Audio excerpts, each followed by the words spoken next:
تاکہ افغانستان کی جنگ کے حوالے سے جو پبلک پرسپشن ہے اسے چینج کیا جا سکے۔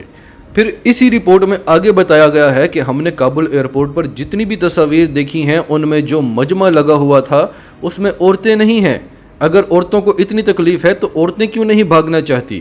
وہ جسے آپ ظلم کہہ رہے ہیں اسے اسلام میں پردہ کہتے ہیں، اور وہ افغانستان کا کلچر ہے، ان کا ریت و رواج ہے۔ جب امریکہ یہاں بیٹھا ہوا تھا تب بھی عورتیں پردہ کرتی تھی، اور یہ وہی بات ہے جو ہم آپ کو بار بار بتا رہے ہیں کہ یہ نوجوان ہیں جو روزگار کی تلاش اور بہتر فیوچر کے لیے امریکہ بھاگنا چاہتے ہیں۔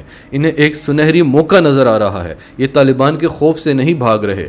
اور سپوتنک نیوز نے بھی یہی کہا کہ یہ سب تو نوجوان ہیں، ان میں تو عورتیں ہیں ہی نہیں۔ اور طالبان نے کابل ایئرپورٹ کے ارد گرد پوسٹیں بنا لی ہیں، اور اب وہ صرف انہی لوگوں کو ایئرپورٹ کے اندر جانے دے رہے ہیں جو افغان شہری نہیں ہیں۔ طالبان نے افغان نوجوانوں کو پیغام دیا ہے کہ آپ یہیں رہیں اور گھبرانے کی ضرورت نہیں ہے، یہاں امن و امان تو ہوگا ہی، معاشی مشکلات بھی دور ہوں گی۔ تو ہم بات کر رہے تھے کہ امریکہ کوشش کر رہا ہے کہ افغان عوام کو معاشی مسائل کا سامنا کرنا پڑے اور وہ طالبان کے خلاف اٹھ کھڑے ہوں، اور صرف امریکہ ہی نہیں، برطانیہ، جرمنی اور فرانس بھی پابندیاں لگا چکے ہیں۔ تو ایسی صورتحال میں چین اور ایران میدان میں آ گئے ہیں۔ کابل میں چینی سفیر نے طالبان سے ملاقات کی ہے اور انہیں کہا ہے کہ آپ نے گھبرانا نہیں ہے، مالی طور پر آپ کو جو بھی مشکلات ہوں گی چین آپ کی مدد کرے گا، اور چین امریکی پالیسی نہیں رکھتا کہ ہمیشہ کے لیے آپ امریکی امداد پر ہی ڈیپینڈنٹ رہیں۔ چین آپ کی مدد کرتا ہے کہ آپ اپنے پاؤں پر کھڑے ہوں، آپ بھی کمائیں، چین بھی کمائے۔ یہ بڑا فرق ہے چین اور امریکہ میں، اسی لیے بہت سے ممالک اس وقت تیزی سے امریکی بلاک سے نکل کر چینی بلاک کی طرف جا رہے ہیں۔ چین کو پورا یقین ہے کہ افغانستان میں اتنا کچھ ہے کہ انہیں کسی کی مدد کی ضرورت نہیں، بس ایک بار یہاں امن ہو جائے۔ اور طالبان نے بھی کہا ہے کہ ہم جانتے ہیں کہ ہمارے پاس معدنیات ہیں، ہمارے پاس بڑا کچھ ہے، ہمیں فی الوقت صرف چین کی ایکسپرٹیز کی ضرورت ہے۔ تو چین نے کہا ہے کہ تب تک جب تک آپ اپنے پاؤں پر کھڑے نہیں ہوتے، جتنے بھی معاشی مشکلات ہوں گی آپ کو، ہم آپ کی مدد کریں گے۔ ایران کیسے مدد کے لیے میدان میں آیا ہے وہ آپ کو آگے چل کر بتاتے ہیں۔ پہلے چین سے ہی ریلیٹڈ ایک اور خبر ہے، وہ بھی آپ کو بتا دیں۔ اقوام متحدہ کی انسانی حقوق کونسل کے اجلاس میں چین نے مطالبہ کیا ہے کہ امریکہ، برطانیہ اور آسٹریلیا کا احتساب کیا جائے، جو انہوں نے 20 سال تک افغانستان میں انسانی حقوق کی پامالی کی ہے۔ اس پر ایک کمیشن بنائی جائے اور اس کا احتساب ہو، اور ان کو کٹہرے میں لا کر سخت سے سخت سزا دی جائے۔ امریکہ جو انسانی حقوق کا بڑا دعوے دار بنتا ہے، اس کو لگتا ہے وہ افغانستان میں جو کچھ کرتا رہا اس پر کوئی کچھ نہیں بولے گا، چین اس پر خاموش نہیں رہے گا۔ اب آپ کو بتاتے ہیں کہ ایران کس طرح سے مدد کے لیے کودا ہے۔ ایران نے طالبان کو تیل اور دیگر پیٹرولیم مصنوعات فراہم کرنا شروع کر دی ہے۔ کسی بھی ملک کے چلنے کے لیے پیٹرول بہت ضروری ہوتا ہے، اور خاص طور پر جب جنگی حالات ہوں، کیونکہ پیٹرول کے بغیر تو آپ جنگ لڑ ہی نہیں سکتے۔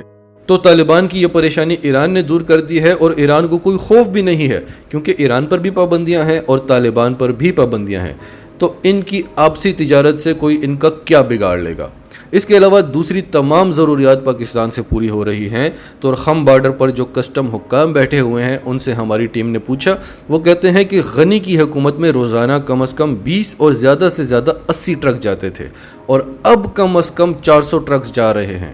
اس کی وجہ یہ تھی کہ غنی پاکستان کو پسند نہیں کرتا تھا، اس کی کوشش ہوتی تھی کہ زیادہ امپورٹ سنٹرل ایشیا سے ہوں اور پاکستان کو زیادہ فائدہ نہ ہو، کیونکہ افغانستان میں تو کچھ بنتا نہیں ہے، اس لیے 20% افغانستان سے امپورٹ ہوتی تھی اور پاکستان 80% ایکسپورٹ کرتا تھا، اور اس کے باوجود ہم نے 2020 میں $1 ارب کی ایکسپورٹس کی تھی افغانستان کو، اور 2021 میں یہ $90 کروڑ تک پہنچ چکی ہیں، اور ابھی صرف 8 مہینے ہوئے ہیں، 4 مہینے باقی ہیں، اور اب چونکہ یہ 4 گنا سے بھی زیادہ بڑھ گئی ہیں تو 2022 کے ریزلٹس بہت اچھے آنے ہیں۔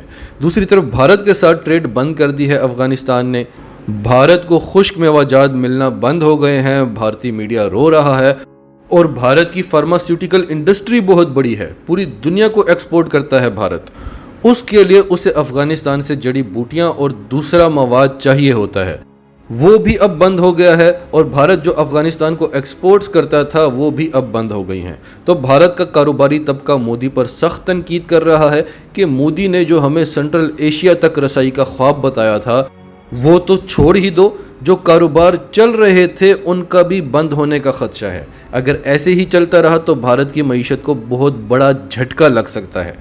اس سے پہلے پاکستان نے بھی بھارت کا راستہ بند کر دیا تھا اور بھارت پوری دنیا کے سامنے رویا دھویا تھا، اور پھر پوری دنیا نے پاکستان سے ریکویسٹ کی تھی کہ بھارت کے لیے راستہ کھول دیا جائے، تو ہم نے کھول دیا تھا۔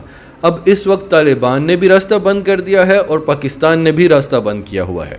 تو الحمدللہ اس وقت خطے کی صورتحال جس طرح سے بدل رہی ہے، ہر میدان میں پاکستان، چین اور روس کامیاب ہوتے ہوئے دکھائی دے رہے ہیں، اور ہر میدان میں کوئی فیلئر، کوئی لوزر نظر آتا ہے تو وہ ہے بھارت اور پھر اس کے بعد امریکہ۔